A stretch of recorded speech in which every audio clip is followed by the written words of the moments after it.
Hi It's everyone! snowing. You must go out and enjoy the magic. I know, right? But I have to film this video first. But what if it stops by the time you're done filming? But my subscribers will be looking for a new video on Monday. I must film this today.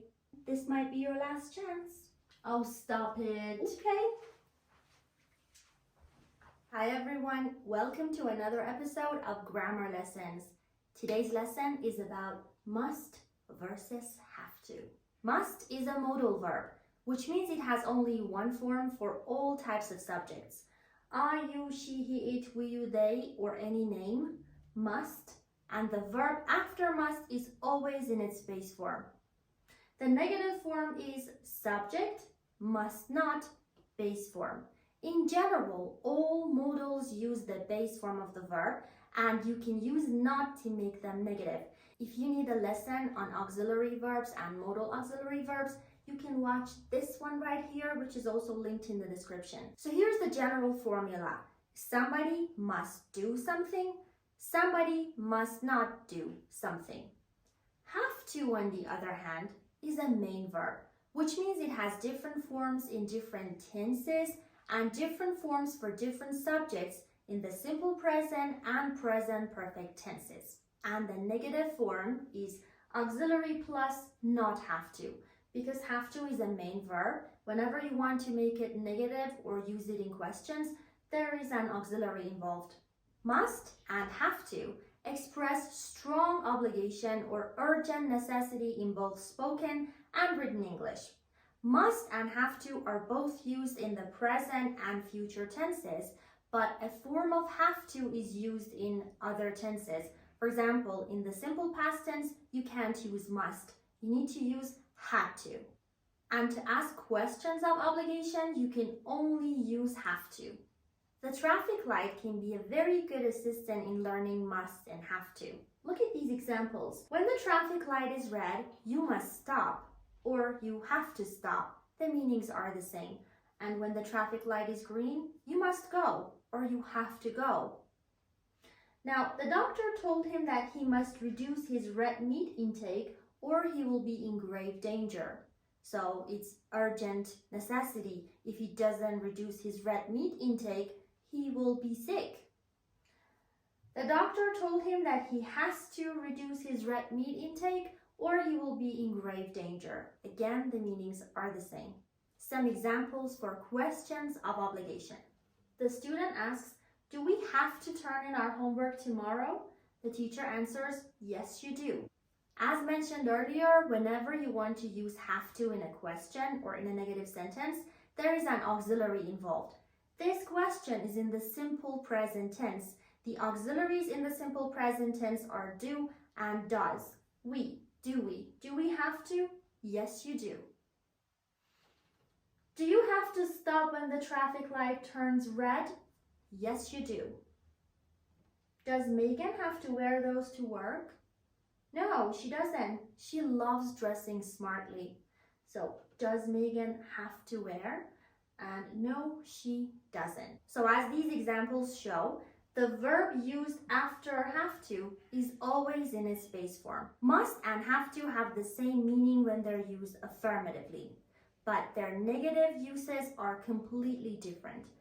Must not expresses negative obligation or strong prohibition to talk about something that is not allowed or is a bad idea.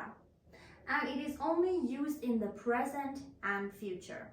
For example, when the traffic light is red, you must not go. It's prohibited. You're not allowed to go. Because if you do, you will either have an accident or if you're lucky, you will just receive a ticket. When the traffic light is green, you must not stop. Because if you do, all the drivers behind you will go mad and they will honk their horns and you might even have an accident or receive a punch in the face. You must not smoke in the non-smoking section of an airplane, restaurant, or in a non-smoking room in a hotel. Because if you do, you're breaking the rule and people will be annoyed. Also, you must not stop practicing English every day. Because if you stop practicing every single day, you can't improve your English. But if you practice every day, you will see significant improvements in a very short amount of time. It is also recommended to watch my videos every day to practice English because I upload shorts every single day, and sometimes I even upload 2 shorts a day. I have linked the playlist here, and you can find the link in the description box too.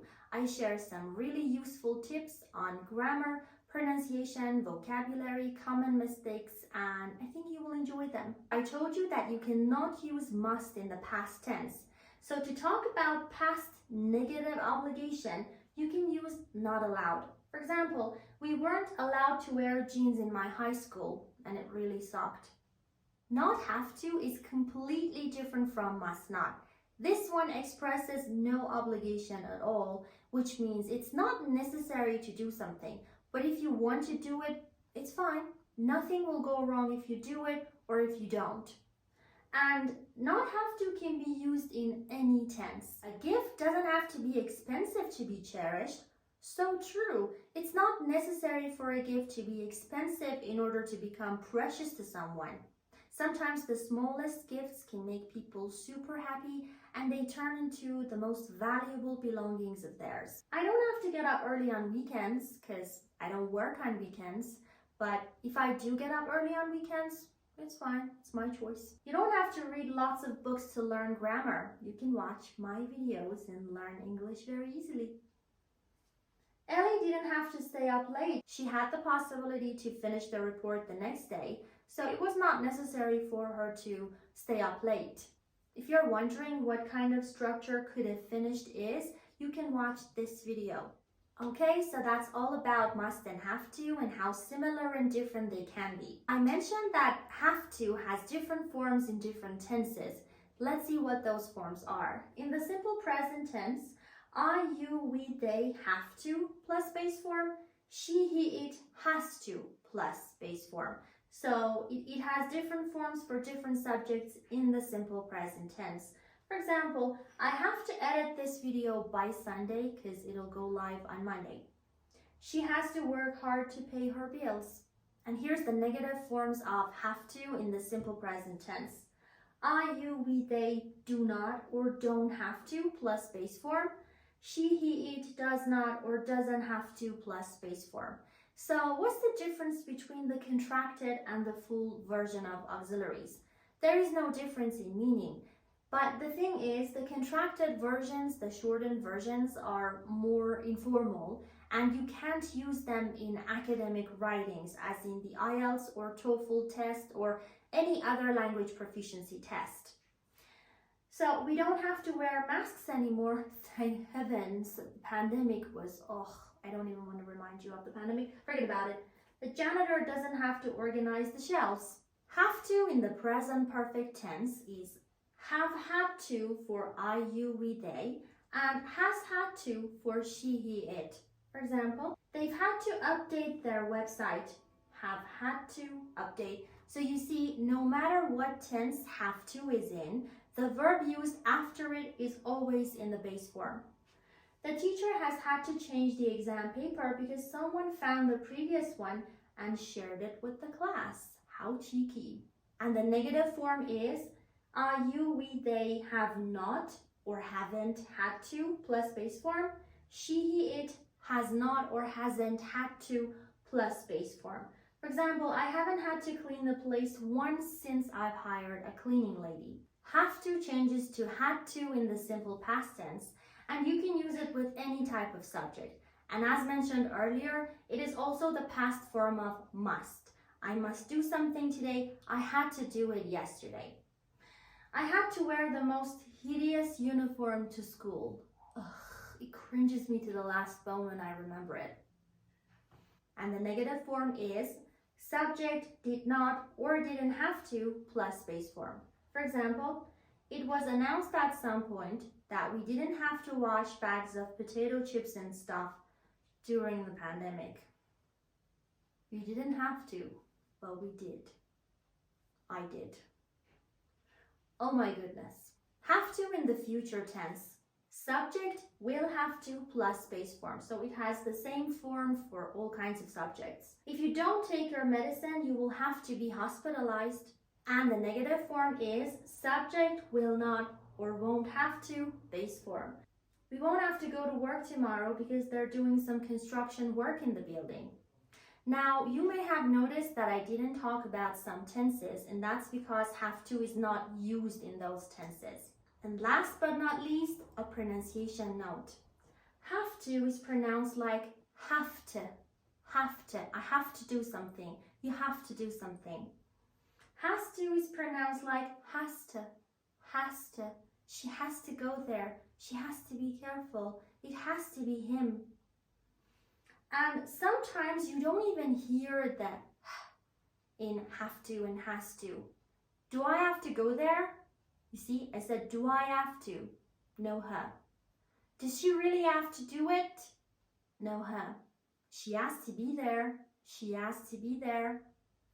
And of course, must not, when contracted, is pronounced like mustn't, mustn't. That's it for today, guys. I hope you enjoyed this lesson and that you found it useful. If you did, please don't forget to give it a thumbs up, to subscribe to my channel, and also check out the description box for all the useful links I've shared, which includes a link to free quizzes on the English grammar. Also, please check out my community tab where I share lots of funny pictures, spelling tests, and quizzes. Take care, guys. See ya!